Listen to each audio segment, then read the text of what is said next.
Hello everyone, my name is Altamash Shaikh. आज हम बहुत ही इम्पोर्टेंट टॉपिक डिस्कस करने वाले हैं। जैसे कि मैंने लास्ट वीडियो में प्रॉमिस किया था आपको कि अकाउंट्स के ऑब्जेक्टिव्स हम बहुत डिटेल में करेंगे, जिससे हमारा जो 10 मार्च को अकाउंट्स का पेपर है उसके अंदर जितने भी ऑब्जेक्टिव्स आने वाले हैं हम सब कर सके, इतनी तैयारी हम करेंगे। बिकॉज अकाउंट्स के पेपर में हमको ऑलमोस्ट 8 से 9 दिन की छुट्टी है, तो अगर हमने प्रैक्टिकल सम्स अच्छे से किए हैं तो क्यों ना ऑब्जेक्टिव्स को भी कर लिया जाए, राइट? ओके, तो आज हम सिर्फ ऑब्जेक्टिव का फर्स्ट पार्ट करने वाले हैं, जिसके अंदर हम कवर करेंगे फिल इन द ब्लैंक्स। यानी आपको पेपर के अंदर कुछ फिल इन द ब्लैंक्स दिए होंगे और ऊपर लिखा होता है choose the correct option and rewrite the answer. यानी आपके पास ऐसे कुछ ऑब्जेक्टिव्स हो गए फिल इन द ब्लैंक्स में, और सबके अपने अपने 4 या 3 ऑप्शंस दिए जाते हैं। आपको सिर्फ करेक्ट ऑप्शंस पे टिक करना है। तो इस वीडियो के अंदर मैं 100% आपको मैक्सिमम वही चीज कवर करवाऊंगा जो इंपॉर्टेंट है और बोर्ड में पूछने के 100% चांसेस है। तो वीडियो को गौर से देखिएगा, और अगर आपने अभी तक चैनल को सब्सक्राइब नहीं किया है तो सबसे पहले चैनल को सब्सक्राइब करो। और वीडियो कवर होने तक थोड़ा सा टाइम जाएगा, आधा घंटा, पौना घंटा या 1 घंटा। हम ऑब्जेक्टिव्स को इतने डिटेल्स में पढ़ लेंगे कि पेपर के अंदर जितने भी ऑब्जेक्टिव्स आएंगे हमको वो 100% करना है। तो थोड़ा सा पेशेंस रखना है, सब्र रखना है, और वीडियो को गौर से देखना है। और आपको ये सारी चीजें क्या कर लेना है, कॉपी कर लेना है। तो वीडियो एक बार पूरा देख लो, उसके बाद वीडियो में से आप कॉपी कर सकते हो या स्टॉप करके भी आप उसको कॉपी कर सकते हो, राइट? ओके, चलो स्टार्ट करते हैं कि sir fill in the blanks, accounts के अंदर फिल इन द ब्लैंक्स कौन कौन सी इंपॉर्टेंट होती है। तो देखो बच्चों, ऑब्जेक्टिव्स जो बनता है पहले तो वो पूरे कंसेप्ट में से बनता है, राइट? तो मैं आपको अगर ये बता दूं कि सर ये ऑब्जेक्टिव है, ये इसके 4 ऑप्शंस है और इसका करेक्ट ऑप्शंस ये है, राइट? तो अगर ये पेपर में रिपीट हो जाता है बाय चांस, तो आप बिना टाइम वेस्ट किए कर सकते हो, और ऑब्जेक्टिव्स पे टाइम वेस्ट हमें बिल्कुल नहीं करना है, राइट? तो जितना श्योरली हम उसको कर सके, जल्दी कर सके, वहां पे हमारे प्रैक्टिकल के टाइम बच जाएंगे, राइट? प्रैक्टिकल पे कैलकुलेशन होता है तो वहां पे टाइम ज्यादा चला जाता है। तो हम क्या करेंगे, ऑब्जेक्टिव्स को इतने अच्छे से सीखेंगे जिससे हमारा ऑब्जेक्टिव्स हमको ऐसा लगे कि सर हमको सब कुछ आ गया, राइट? तो स्टार्ट करते हैं ऑब्जेक्टिव में फिल इन द ब्लैंक्स। तो सबसे पहला ऑब्जेक्टिव है, कोशिश करना है कि आप लोग इसका आंसर दे सको। Objective number 1, as per SEBI guideline, as per SEBI guideline, as per SEBI guideline minimum amount payable on share application should be dash of nominal value of shares. Question आपसे कह रहा है कि सेबी की गाइडलाइन के हिसाब से जो शेयर एप्लीकेशन अमाउंट होता है वो नॉमिनल वैल्यू का कितना परसेंट होता है। Option is 10%, 15%, 2% and 5%, right? तो इसका डिटेल पूरा थ्योरी है, बट इसका करेक्ट ऑप्शन है 5%, राइट? तो आपको याद रखना है सेबी की गाइडलाइन के हिसाब से जितना भी अमाउंट हम पे करते हैं शेयर एप्लीकेशन पे, वो नॉमिनल वैल्यू का 5% होता है। नॉमिनल वैल्यू को बोला जाता है फेस वैल्यू, नॉमिनल वैल्यू को बोला जाता है फेस वैल्यू। तो ये बहुत इंपॉर्टेंट ऑब्जेक्टिव है, पेपर में पूछने के बहुत ज्यादा चांसेस है, तो इसको आप अच्छे से गो थ्रू कर लें। Next, when there is no partnership deed, when there is no partnership deed between partners, the division of profits take place in dash ratio, right? Question आपसे पूछ रहा है कि पार्टनरशिप डीड या पार्टनरशिप एग्रीमेंट में अगर प्रॉफिट एंड लॉस का sharing ratio नहीं दिया हुआ है तो पार्टनर आपस में उस प्रॉफिट या लॉस को कैसे शेयर करते हैं। आपके ऑप्शन है इक्वल शेयर करेंगे, कैपिटल रेशियो में शेयर करेंगे, या इनिशियल कंट्रीब्यूट करेंगे। तो आई होप इसका आंसर 101% आपको पता है कि सर अगर पार्टनर्स का रेशियो नहीं है तो वो हमेशा इक्वल रेशियो में प्रॉफिट लॉस को डिवाइड करते हैं। Very good. तो आई होप आपको इसका आंसर तो 101% पता ही था। नेक्स्ट क्वेश्चन जो पेपर में पूछा जाने के चांसेस है, फाइंड द ऑड वन। देखो कभी कभी क्या हो जाता है कि ऑड वन निकालने बोलता है, तो आपको 4 ऑप्शन दिए हुए हैं, आपको बताना है कि चारों में से कौन सा ऑड है। पहला, the decrease in furniture, the decrease in furniture. Second, patent return of, increase bills payable, and the fourth one is RDD return of. देखो 4 ऑप्शन दिया है, तो चार में से तीन सिमिलर है यानी इवन है, एक जैसे है लेकिन एक ऑड है। तो ये कैसे मालूम पड़ेगा? देखो बहुत ही सिंपल कंसेप्ट है बच्चों। Furniture assets, pattern assets, bills payable assets, और ये तीनों पे क्या हो रहा है? असेट्स का डिक्रीज होना लॉस होता है। असेट्स का रिटर्न ऑफ मतलब भी डेप्रिसिएशन, ये भी लॉस होता है। Increase bills payable, bills payable liability है, इसका बढ़ना ये भी लॉस होता है। तो ये तीनों जो है वो लॉस है, लेकिन आरडीडी तो रिजर्व होता है। आरडीडी का फुल फॉर्म क्या है? Reserve for doubtful debts. ये कोई लॉस नहीं है, तो हमारा आंसर होगा आरडीडी रिटर्न ऑफ। समझ में आ गया कि सर तीन लॉस है और एक रिजर्व है, तो रिजर्व जो हो गया वो हो गया odd. Next, the Indian partnership act is in force since. देखो हमारा पूरा अकाउंट डिपेंड करता है पार्टनरशिप पे। तो पार्टनरशिप एक्ट कब से फोर्स में आया है? 1933, 1932, 1956, 1934। यस, करेक्ट ऑप्शन क्या है इसका? सर इंडियन पार्टनरशिप फोर्स में आया है 1932 से। 1932 में इंडियन पार्टनरशिप एक्ट फोर्स में आया, राइट? तो कितने हो गए? चार हमारे हो गए। ये चारों के चारों पेपर में पूछने के चांस है, तो प्लीज आपसे रिक्वेस्ट है गो थ्रू कर लेना। अगर आपको वीडियो में ये जो लिखा हुआ है छोटा छोटा दिख रहा है तो आप वीडियो को जूम कर लेना, ठीक है? ओके, नेक्स्ट क्या दिया हुआ है? इन केस ऑफ डिसोल्यूशन, देखो डिसोल्यूशन की बात चल रही है। In case of dissolution assets and liability are transfer to dash account. फिर से एक बार रीड करेंगे।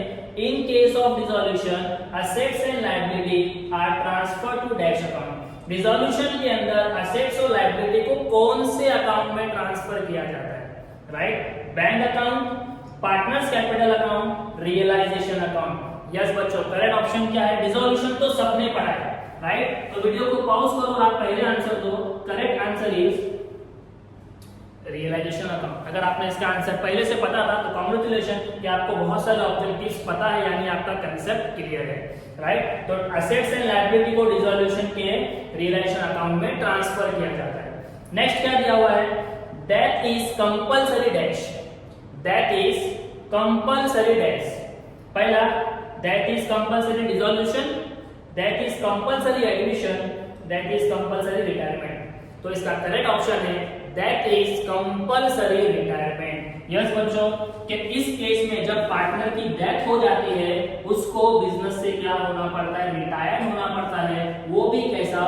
कंपल्सरी। अब वो चाह कर भी बिजनेस में नहीं रुक सकता बिकॉज उसकी डेथ हो चुकी है, राइट? तो that is a compulsory retirement. Paper में पूछा जाता है तो थोड़ा फोकस करना।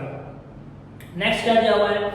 Not for profit concern, NPO की बात हो रही है। Not for profit concern rendered service, rendered dash service to public at large. ये NPO not for profit concern क्या कर रहा है? सर्विस प्रोवाइड कर रहा है। सर कौन सी service? Commercial service, social service, individual service या ग्रुप सर्विस? तो एनपीओ का नाम में ही आंसर है नॉट फॉर प्रॉफिट। अगर कोई फॉर्म या कोई भी कंसर्न प्रॉफिट के बिना काम करता है मतलब वो सोशल वर्क कर रहा है। क्या कर रहा है? तो करेक्ट ऑप्शन है not for profit concern rendered social service to the public at large. Please आप पहले वीडियो को पूरा सुन लो अच्छे से, उसके बाद इसको कॉपी पेस्ट करते बैठना अपनी बुक में। और मैं आपको बोल रहा हूँ, रिक्वेस्ट कर रहा हूँ कि इसको लिख लेना। पेपर वाले दिन अगर आप इसको एक बार गो थ्रू भी कर लोगे, आपकी नोट्स बन जाएगी, तो आपका काम आसान हो जाएगा। बार बार वीडियो देखने की जरूरत नहीं है, ठीक है? कितने हो गए? 7 हो गए। Next, the due date of the bill drawn for 2 months on 23rd November 2019 will be. देखो क्वेश्चन बहुत इंटरेस्टिंग है बच्चों, बिल्स ऑफ एक्सचेंज का क्वेश्चन है। क्वेश्चन है कि अपने को कैलकुलेट करना है ड्यू डेट किसका? बिल का। अच्छा, ये बिल कब बनाया गया? 2 month के लिए बनाया गया। कौन सी तारीख को? 23 नवंबर 2019 को। तो बच्चों मैं आपको एक सिंपल सा फॉर्मेट दे रहा हूं, उस फॉर्मेट के बेस पे ही हमेशा कैलकुलेट करना। आपका कभी भी डेट यानी ड्यू डेट गलत नहीं आएगा। तो हम क्या करेंगे? हम लोग इस तरह से डेट लिखते हैं, पहला डेट, फिर मंथ और फिर ईयर लिखते हैं। ये डेट लिखने का फॉर्मेट होता है, राइट? आपको क्या करना है? डेट की जगह पे लिखना है 23। कब बना सर? 23 तारीख। कौन से मंथ में? नवंबर। नवंबर मतलब 11 और यह क्या है? 2019, राइट। अब क्वेश्चन ने बोला ये जो डेट है ये कितने महीने के लिए वैलिड है? 2 महीने के लिए। तो यहाँ पे मंथ के कॉलम में 2 मंथ, तो मंथ के कॉलम में 2 ऐड कर लो तो 23 और ये कितना हो जाएगा? नवंबर दिसंबर, नवंबर से दिसंबर, 23 नवंबर से दिसंबर, तो दिसंबर जैन। सर यहाँ पे जैन आ गया। जैन मतलब ईयर चेंज हो गया 2020, ये डेट मिल गई। और बिल्स ऑफ एक्सचेंज का रूल है कि 2 महीने बाद जो भी डेट आ रहा है उसमें 3 दिन ऐड किया जाता है, राइट। तो 3 दिन यानी डेट के कॉलम में आप 3 दिन ऐड करो तो ये हो गया 26 जैन 2020, यानी हमारा ऑप्शन है 26 जैन 2020। अब आपने डेट तो सही कैलकुलेट किया लेकिन हमारा आंसर ये नहीं है। याद रखना बच्चों, डेट ऑफ बिल अगर पब्लिक हॉलिडे आ जाता है यानी कि 26 जनवरी या 15 अगस्त तो हम उस दिन बिल का पैसा कलेक्ट नहीं कर सकते हैं, हम उससे एक दिन पहले लेंगे, बिफोर, राइट। तो हमारा डेट तो परफेक्ट आया सर 26 जनवरी, बट उस दिन हम ले सकते हैं क्या पैसा? नहीं, हम उससे एक दिन पहले लेंगे। 26 जैन 2020 की जगह हम लेंगे 25 जैन 2020, यानी हमारा करेक्ट ऑप्शन है ऑप्शन बी। तो बहुत इंपॉर्टेंट है, पेपर में पूछने का चांस है कि सर अगर ड्यू डेट पब्लिक हॉलिडे पे आता है 26 जनवरी या 15 अगस्त, फॉर एग्जांपल 15 अगस्त पे आपका ड्यू डेट आया, आपने कैलकुलेट किया, तो हम 15 अगस्त का आंसर नहीं लिखेंगे, हमारा आंसर होगा 14 अगस्त, राइट। तो आपको थोड़ा सा फोकस इसके ऊपर करना है। ओके, नेक्स्ट क्या दिया हुआ है? Income and expenditure account is a dash account. Question पूछ रहा है आपसे income and expenditure account is a dash account. आपके ऑप्शन है कैपिटल, नॉमिनल, रियल और पर्सनल। तो बच्चों के इनकम एंड एक्सपेंडिचर कौन से रूल में? आपने 11th क्लास में गोल्डन रूल पढ़ा था जहां पे एक रूल कहता है debit all expense and losses, debit all expense and losses, credit all income and gain. Sir ये कौन सा रूल कहता है? ये नॉमिनल अकाउंट कहता है, तो इसका आंसर क्या होगा? Nominal account. Nominal account says debit all expense and losses, credit all income and gain. तो एनपीओ के अंदर जो इनकम एंड एक्सपेंडिचर अकाउंट आप बनाते हो वो नॉमिनल अकाउंट है। आई होप आपको ऑब्जेक्टिव समझ में आ रहे हैं और ये इंपॉर्टेंट ऑब्जेक्टिव है, तो आप इसको रेयरली मत लीजिएगा, पूरा फोकस से देखिएगा, ठीक है। नेक्स्ट पॉइंट क्या दिया हुआ है? To find out net profit or net loss of the business, which account is prepared, right? तो फाइनल अकाउंट का क्वेश्चन है कि नेट प्रॉफिट या नेट लॉस अगर आपको फाइंड करना है तो आप कौन सा अकाउंट बनाते हो? तो बहुत सिंपल सा क्वेश्चन है, ट्रेडिंग अकाउंट बनाते हो, कैपिटल, करंट अकाउंट या profit and loss account. Sir net profit and net loss हमें प्रॉफिट एंड लॉस अकाउंट बनाने के बाद मिलता है, ट्रेडिंग बनाने के बाद ग्रॉस प्रॉफिट या ग्रॉस लॉस मिलता है, राइट। तो नेट प्रॉफिट और नेट लॉस अगर आपको जानना है तो हमें क्या बनाना पड़ेगा? Profit and loss account. Okay, next, from the financial statement analyse the creditor are specially interested to know. बहुत इंपॉर्टेंट क्वेश्चन है बच्चों, अगेन ये सारे ही इंपॉर्टेंट है बट बच्चे इसका मतलब नहीं जानते तो भूल जाते हैं, राइट। तो ये जो क्वेश्चन आया है ये आपका फाइनेंशियल स्टेटमेंट यानी एनालिसिस ऑफ फाइनेंशियल स्टेटमेंट से आया है। Question is from financial statement analysis creditor are specially interested to know liquidity, profit, sale, share capital. देखो बच्चों इसका मतलब ये हुआ कि जब हम फाइनेंशियल स्टेटमेंट प्रिपेयर करते हैं तो क्रेडिटर, सर क्रेडिटर कौन होता है पता है आपको? जो बिजनेस को लोन देता है, जैसे कि बैंक, राइट। एक बिजनेस को जब बैंक लोन देती है ना तो वो क्या करती है? पहले बिजनेस की फाइनेंस को चेक करती है। सर फाइनेंस मतलब लिक्विडिटी, फाइनेंस मतलब लिक्विडिटी कि अगर मैं उसको लोन दूंगी तो क्या ये मुझे बाद में रीपे करेगी। तो क्या करती है क्रेडिटर? क्या होती है? इंटरेस्टेड होता है, यानी बैंक बहुत इंटरेस्टेड होता है क्या चेक करने के लिए? लिक्विडिटी। सर लिक्विडिटी का मतलब होता है कि बिजनेस की फाइनेंशियल कंडीशन, कि अगर उसकी कंडीशन अच्छी है, फॉर एग्जांपल किसी फर्म के पास असेट ज्यादा है और लायबिलिटी कम है तो आप बोलोगे सर उसकी फाइनेंशियल कंडीशन अच्छी है, यानी उसके पास इतने असेट्स है कि वो सारे असेट्स को बेच के लायबिलिटी को पे कर सकते हैं, लेकिन अगर किसी बिजनेस की लायबिलिटी ज्यादा है और असेट्स कम है तो आप बोलोगे सर ये तो कर्जे में है, इसको तो मैं लोन दूंगा ही नहीं, राइट। तो बैंक क्या चेक करती है? लिक्विडिटी, यानी उसकी रीपे करने की क्षमता, उसकी फाइनेंस को चेक करती है। तो from financial statement analyses the creditor are specially interested to know liquidity of the firm. Okay, next point, decrease in the value of asset should be dash to profit and loss adjustment account. देखो बच्चों, decrease in the value of assets, कि assets की value में जब भी गिरावट आती है तो हम इसको ट्रांसफर करते हैं, राइट। कहां ट्रांसफर करते हैं? Profit and loss adjustment account, या आप इसको कहते हो रिवैल्यूएशन अकाउंट। तो क्वेश्चन आपको क्या पूछ रहा है कि वो जो असेट्स में गिरावट आई है आपने उसको एडजस्टमेंट अकाउंट यानी प्रॉफिट एंड लॉस में ट्रांसफर किया, लेकिन कौन सी side? Debit side, credit side, added या इक्वल? तो इसका आंसर है कि जब भी असेट्स की वैल्यू डिक्रीज होती है और हम उसको प्रॉफिट एंड लॉस में ट्रांसफर करते हैं तो उसे डेबिट साइड शो करते हैं। कहां करते हैं? Debit side. तो ये आपको याद रखना पड़ेगा कि डेबिट साइड में क्या शो होता है? असेट जब भी वैल्यू गिराएगा तो उसे प्रॉफिट एंड लॉस एडजस्टमेंट के डेबिट साइड पर शो किया जाता है, right. Next point, the interest on drawing is transferred to dash side of the profit and loss account. देखो बच्चों, मैं आपको बता दूं कि इंटरेस्ट ऑन ड्राइंग फर्म के लिए इनकम है। फर्म के लिए क्या है? इनकम। बिजनेस के लिए इनकम है।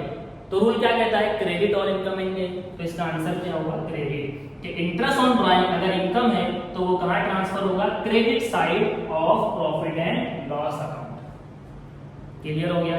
Okay, next point, if any assets taken over by partner from the firm which account will be debited. देखो, अगर कोई भी असेट्स पार्टनर लेके जाता है तो कौन से अकाउंट को डेबिट किया जाता है?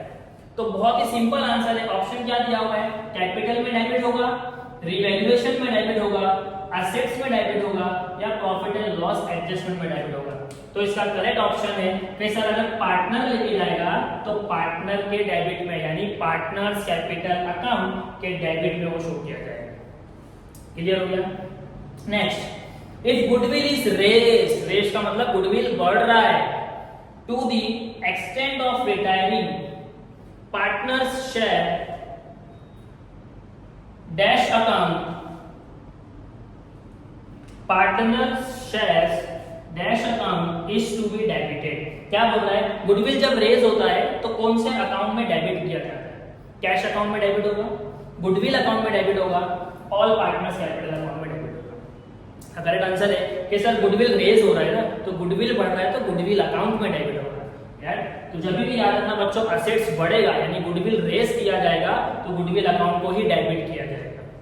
आई होप कि ये 15 objectives fill in the blanks आपको अभी तक समझ में आ गए हैं। एक बार बच्चों क्या करना, जल्दी से इसको क्या करना, वीडियो को स्टॉप करना। इसके बाद थोड़े और इंपॉर्टेंट ऑब्जेक्टिव, सिर्फ 15 नहीं पढ़ने हमें, मैं आपको लगभग 30 ऑब्जेक्टिव यानी 30 फिल इन द ब्लैंक्स पढ़ाऊंगा, 30 में से 5 आपको पेपर में पूछे जा सकते हैं, राइट। तो आपको पहले ये 15 को अच्छे से गो थ्रू करना है।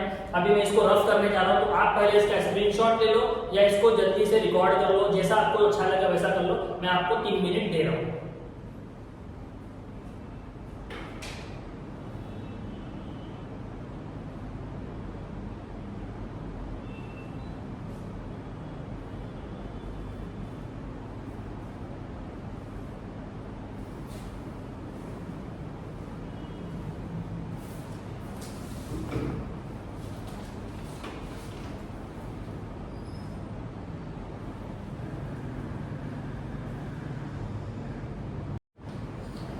चलो स्टार्ट करते हैं हमारा आगे का टॉपिक। हमने टोटल 15 क्वेश्चन ऑब्जेक्टिव्स के यानी फिल इन द ब्लैंक्स के कंप्लीट कर लिए हैं। अब थोड़े से और देखते हैं और हम इसको कंप्लीट करते हैं कि जितने भी objectives fill in the blank से इंपॉर्टेंट्स है मैंने टोटल आज आपको दे दिया है, आपको बस अच्छे से गो थ्रू करना है। स्टार्ट करते हैं। Question number 16, dash extra days are allowed over and above the period of the bill. Bill selection का क्वेश्चन है कि बोला जा रहा है कि कितने दिन एक्स्ट्रा दिए जाते हैं। तो अभी मैंने आपको एक सम्स कराया था, हमारा कुछ क्वेश्चन नंबर 16, 11 या 10, जहां पे हमने देखा था कि बिल का जब ड्यू डेट होता है तो वहां पे हम कुछ दिन ऐड करते हैं। तो बच्चों याद रखना कि हमेशा कितने दिन, 3 दिन ऐड किए जाते हैं। राइट। बिल्स ऑफ एक्सचेंज की ड्यू डेट जब भी निकाली जाती है तो उसमें 3 दिन ऐड किया जाता है। तो option is option D. Next, in the statement of profit और loss interest on capital is dash, shown as addition, shown as subtraction, ignore. देखो वो ट्विस्ट करके दिया है बच्चों थोड़ा सा कि प्रॉफिट एंड लॉस पे इंटरेस्ट ऑन कैपिटल को जब हम लिखते हैं या तो डेबिट में लिखते हैं या तो क्रेडिट में लिखते हैं, ऑप्शन ये होना चाहिए था। बट क्वेश्चन ने क्या बोला, उसको एडिशन जैसा माना जाता है या सब्ट्रैक्शन। एडिशन मतलब प्लस, सब्ट्रैक्शन मतलब माइनस। तो याद रखना इंटरेस्ट ऑन कैपिटल बिजनेस के लिए एक्सपेंस है और एक्सपेंस का मतलब सर माइनस। तो interest on capital profit and loss में shown as subtraction. Correct option is subtraction. Next, wages paid for installation of machinery should be debited to dash account. Very important question, अक्सर बच्चे इसमें गलती कर देते हैं। Wages paid कर रहे हैं हम किसके लिए, इंस्टॉलेशन ऑफ मशीनरी के लिए। मशीनरी क्या है बच्चों, असेट्स। याद रखना कि जब भी वेजेस हम किसी भी असेट्स के इंस्टॉलेशन के लिए देते हैं तो वो हमेशा मशीनरी यानी असेट्स में ऐड होगा, असेट्स में डेबिट होगा, ना कि वेजेस में, ना ट्रेडिंग में, ना प्रॉफिट एंड लॉस में। बच्चे बोलते सर वेजेस तो ट्रेडिंग में जाता है। अगर किसी बच्चे को नहीं पता है तो वो तुक्का लगाता है, वेजेस वेजेस सेम है तो टिक कर दो। नहीं, असेट्स का अगर इंस्टॉलेशन हो रहा है तो अगर आपने कोई भी वेजेस या कोई भी खर्चा किया है हमेशा उस असेट्स में ऐड करना है या उस असेट में डेबिट करना है। तो इंपॉर्टेंट क्वेश्चन है, थोड़ा सा मार्क कर लेना। Next, the profit or loss from revaluation of assets and liability on retirement of a partner is shared by dash partner। क्या बोल रहा है कि जो भी प्रॉफिट एंड लॉस रिवैल्यूएशन में होता है असेट्स और लायबिलिटी की वजह से, उसको रिटायरमेंट के टाइम, रिटायरमेंट जब एक पार्टनर रिटायर्ड होता है तो उस टाइम पे पार्टनर्स आपस में शेयर्स करते हैं, राइट। तो सारे पार्टनर को मिलना चाहिए, सिर्फ रिमेनिंग पार्टनर को मिलना चाहिए, ओनली रिटायरमेंट पार्टनर को मिलना चाहिए या किसी को नहीं मिलना चाहिए। तो बच्चों याद रखना कि रिवैल्यूएशन अकाउंट के अंदर जो भी प्रॉफिट एंड लॉस होता है रिटायरमेंट के कंसेप्ट में वो सारे पार्टनर्स को दिया है।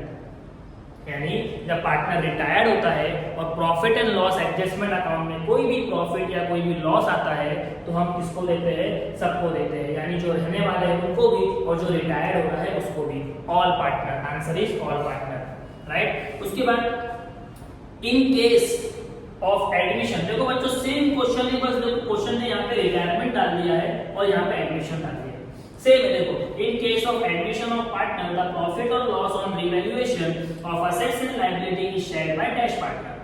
कि रिवैल्यूएशन अकाउंट में एडमिशन के टाइम जो प्रॉफिट एंड लॉस को कौन लेगा, सारे पार्टनर्स लेंगे, ओल्ड पार्टनर्स लेंगे या न्यू पार्टनर लेगा या कोई नहीं लेगा। तो answer is old partner, right. तो रिटायरमेंट के टाइम सबको मिलेगा रिवैल्यूएशन का प्रॉफिट लॉस, लेकिन एडमिशन के टाइम सिर्फ जो पुराने पार्टनर्स होते हैं उन्हीं को वो प्रॉफिट लॉस दिया जाता है। Okay, next, there are dash parties to the bill of exchange. देखो बच्चों बिल्स ऑफ एक्सचेंज में बच्चे अक्सर सुनते हैं drawer drawer drawer drawer drawer, तो बच्चे बहुत इजीली बोलते सर दो ही पार्टीज होती है, लेकिन याद रखना बिल्स ऑफ एक्सचेंज के अंदर 3 parties, there are 3 parties to bills of exchange. एक ड्रॉवर होता है, एक ड्रॉवी होता है और एक पेई होता है। सर ये पेई कौन होता है मैं आपको सिखाऊंगा, लेकिन हमारे लेक्चर 4 में जहां पे हम बिल्स ऑफ एक्सचेंज का स्पेसिमेन यानी फॉर्मेट सीखने वाले, राइट। तो थर्ड पार्टी कौन होता है, payee. There are 3 parties to the bills of exchange. Next, the capital balance are एसेटेड बाय प्रिपेयरिंग डैश। क्या पूछ रहा है कि कैपिटल बैलेंस, कैपिटल अगर निकालना है, एसेटेन करना है, फाइंड करना है तो आपको क्या प्रिपेयर करना पड़ेगा, statement of affairs, cash account, debtors.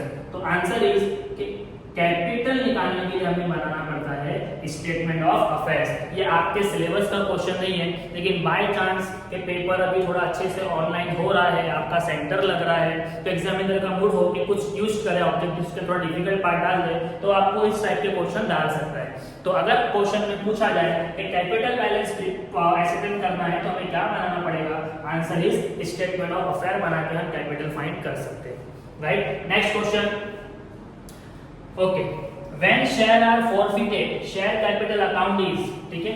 एक और इंपॉर्टेंट क्वेश्चन, कि अगर शेयर फोरफिटेड हो जाता है, फोरफिटेड का मतलब शेयर कैंसिल हो जाते हैं, तो शेयर कैपिटल अकाउंट को हम क्या करेंगे, डेबिट करेंगे, क्रेडिट करेंगे, एडजस्ट करेंगे या कुछ भी नहीं करेंगे, नन ऑफ दिस। तो याद रखना, जब भी शेयर फॉरफिट होगा मतलब शेयर कैंसिल होगा, तो शेयर कैपिटल को डेबिट किया जाएगा, शेयर कैपिटल को डेबिट किया जाएगा। At the time of share forfeited the share capital must be debited. Clear? Okay, next point, question number 24। A bill is drawn on 23rd October 2016, payable after 3 months. The due date of the bill will be 25th January, 26th January and 24th January. तो बच्चों ये same question मैंने भी आपको कराया है, तो अभी आप वीडियो को जल्दी से पॉज करो, इसका करेक्ट आंसर निकालो और मुझे नीचे कमेंट करो। मैं आपके कमेंट पे जरूर रिप्लाई करूंगा और चेक करके बताऊंगा आपका करेक्ट है या रॉन्ग है, राइट? ओके, तो ये आपका होमवर्क है, अभी वीडियो को पॉज करना है और आपको अभी करना है। Okay, next, if any unrecorded liability is paid on dissolution of the firm, dash is debited, dash is यानी dash account is debited. Question बोल रहा है कि कोई भी अनरिकॉर्ड लायबिलिटी को हम पेड करते, पेमेंट करते कब, डिसॉल्यूशन के टाइम पे, तो कौन से अकाउंट में वो लायबिलिटी को डेबिट किया जाएगा, कैश लाइन अकाउंट में, पार्टनर्स कैपिटल अकाउंट में या रियलाइजेशन अकाउंट में? तो आंसर इस बच्चों याद रखना, चाहे अनरिकॉर्ड लायबिलिटी हो चाहे रिकॉर्ड लायबिलिटी हो, जब पेमेंट किया जाता है तो रियलाइजेशन अकाउंट के डेबिट से। तो डेबिट कौन होगा, रियलाइजेशन अकाउंट डेबिट होगा। ठीक है, next is return outward are deducted from. देखो ये बहुत इंपॉर्टेंट पॉइंट है जो आपको फाइनल अकाउंट में पूछा जाता है। Return outward, return inward, return outward, return inward. ठीक है, तो ये क्वेश्चन का उल्टा भी पेपर में आ सकता है, आप पहले ये देखो। रिटर्न आउटवर्ड का मतलब होता है परचेज रिटर्न, तो अगर रिटर्न आउटवर्ड परचेज रिटर्न है तो वो माइनस भी कहां से होगा, परचेज। अब पेपर में इसका उल्टा आ गया, रिटर्न इनवर्ड, तो रिटर्न इनवर्ड मतलब सेल्स रिटर्न, और वो कहां से माइनस होगा, सेल्स में से। अभी हमारा आंसर क्या है, परचेज। रिटर्न आउटवर्ड मतलब परचेज में से माइनस होगा। Okay, next, dash is a major source of revenue income for not for profit concern. बेटा NPO not for profit concern का सबसे ज्यादा पैसे कमाने का जो सोर्स है, कि एनपीओ सबसे ज्यादा पैसे कहां से कमाती है, the answer is subscription. There are lots of income, subscription, donation, legacies, life memberships, ये सारी की सारी एनपीओ की इनकम है, बट सबसे ज्यादा कमाई एनपीओ कहां से करता है, सब्सक्रिप्शन से करता है। तो correct option is subscription is a major source of revenue income for not for profit concern. I hope आपको वीडियो समझ में भी आ रही है और आप पूरे फोकस से देख रहे हो। Point number 28 and question number 28, assets and liability are transferred to realization account at their dash value। Question आपसे पूछ रहा है कि एसेट्स और लायबिलिटी को जब हम ट्रांसफर करते हैं रियलाइजेशन अकाउंट में, तो कौन सी वैल्यू पे करते हैं? Option is market value, purchase, sales, book. Correct option is book value. याद रखना, जब भी हम एसेट्स लायबिलिटी को ट्रांसफर करते हैं, ट्रांसफर बस एक जगह से उठा के दूसरी जगह, तो आपको हमेशा कौन सी वैल्यू पे करना होता है, बुक वैल्यू पे। Question number 29, a person on whom a bills of exchange is drawn is called as. बच्चों एकदम सिंपल क्वेश्चन है कि वो पर्सन है, वो पर्सन कौन है जिसके ऊपर बिल बनाया जाता है, ऑन हुम bills is drawn, answer is ड्रॉई, right? तो ऑप्शन जो भी है आंसर इज ड्रॉई, कि जो पर्सन के ऊपर बिल बनता है वो ड्रॉवी होता है। और पेपर में ऐसा भी पूछा जाएगा, a person who drawn a bill, जो बिल बनाता है वो है ड्रॉई, ड्रॉवर, राइट? तो जिसके ऊपर बिल बना वो ड्रॉवी है। The last question but not the least, which is an intangible assets, right? तो मैं चाहता हूं कि बच्चों 29 तो मैंने आपको पढ़ा दिया, राइट? 29 में से एक ये वाला और एक ये लास्ट, कि कौन से असेट्स इसमें से इंटेंजिबल है बताओ। तो आई होप मुझे आप ये आंसर कर दोगे, वीडियो को पॉज कर दो और इन दोनों के आंसर को नीचे कमेंट बोर्ड में डाल दो, राइट? तो आज हमने सिर्फ क्या देखा, फिल द ब्लैंक्स, यानी 5 मार्क्स। बेटा 8 से 9 दिन की छुट्टी है और मैं आपको ये बोल रहा हूँ कि 60 मार्क्स अगर हमारे प्रैक्टिकल के हो चुके हैं, राइट। तो क्यों ना 20 मार्क्स की तैयारी अच्छे से कर ले। तो उसी के लिए मैंने ये कोशिश की है कि आपको मैक्सिमम ऑब्जेक्टिव्स कराऊं, राइट। तो आज हमने सिर्फ क्या देखा, फिल इन द ब्लैंक्स, जो आपके पेपर में पूछा जाएगा विद ऑप्शन, और टोटल 30 ऑब्जेक्टिव्स मैंने आपको दिए हैं, राइट। एक आखिरी बात बच्चों, कि जब आप पढ़ाई करने बैठे हो और आप मोबाइल में वीडियो से पढ़ाई कर रहे हो तो आपको थोड़ा बोर भी होता है, थोड़ा कंटाल भी आता है। लेकिन देखो आपके लिए मैंने यहाँ पे कुछ लिखा है कि हर बच्चा पास होना चाहता है, सक्सेस पाना चाहता है, राइट। हम चाहते हैं कि हमारा रिजल्ट पास का आ जाए, या कुछ बच्चे चाहते हैं कि हम अच्छे नंबर से पास हो जाए। कोई बच्चे सिर्फ पढ़ाई पास होने के लिए भी पढ़ रहे हैं, कोई बात नहीं, लेकिन हमें एटलीस्ट फेल नहीं होना है। तो सर फेल नहीं होना है तो वो पास होना है तो क्या करना पड़ेगा। देखो हमें ये फॉर्मूले को याद रखना है। ये फॉर्मूला एपीजे अब्दुल कलाम का कहा गया है कि एक बच्चे ने कभी एक कॉन्फ्रेंस में एपीजे अब्दुल कलाम से पूछा कि सर आप हमें बताएं सक्सेस का फॉर्मूला। तो बहुत ही आसान लफ्जों में उन्होंने समझाया कि अगर आपके पास अपॉर्चुनिटी है और उस अपॉर्चुनिटी पे आपने हार्डवर्क किया, दोनों का होना जरूरी है, अपॉर्चुनिटी का भी होना जरूरी है और उसी के साथ उस पर हार्डवर्क करना पड़ेगा, is a formula for success. तो सर हमारी अपॉर्चुनिटी क्या है, आपकी अपॉर्चुनिटी है टाइम। कि अगर आपने ये टाइम को यूज कर लिया, इस टाइम पे हार्डवर्क कर लिया, इस टाइम पे पढ़ाई कर लिया, तो आपको 100% सक्सेस मिलेगा, राइट। तो मैंने आपको अभी सिर्फ फिल इन द ब्लैंक्स बताया है। आज 27 फेब में मैंने प्रॉमिस किया था मैं 27 फेब को बनाऊंगा। 28 फेब यानी कल आपका एसपी का पेपर है। तो फिलहाल आप इस वीडियो को मत देखिएगा, पहले आप एसपी का कंप्लीट कर लीजिए। एसपी के लिए आपको बेस्ट ऑफ लक। अगर आपको वीडियो पसंद आया है और आपने अभी तक सब्सक्राइब नहीं किया है तो प्लीज सब्सक्राइब कर लो। इसके बाद मैं आपको 1 वर्ड आंसर इन 1 सेंटेंस और बिट्स ऑफ एक्सचेंज का एक्सप्रेसमेंट की वीडियो डालूंगा, तो आपको उसकी नोटिफिकेशन मिल जाएगी। और ये वीडियो अपने क्लास 12 के कॉमर्स के बच्चों को शेयर करना, ओके। तो हेल्दी रहो, सेफ रहो और इस फॉर्मूले को याद रखो, अपॉर्चुनिटी मतलब टाइम और हार्डवर्क मतलब आपको पढ़ना पड़ेगा अपने फ्रेंड्स को, मोबाइल फोन को, सबको छोड़ के। Thank you so much for today and best of luck again for your SP paper.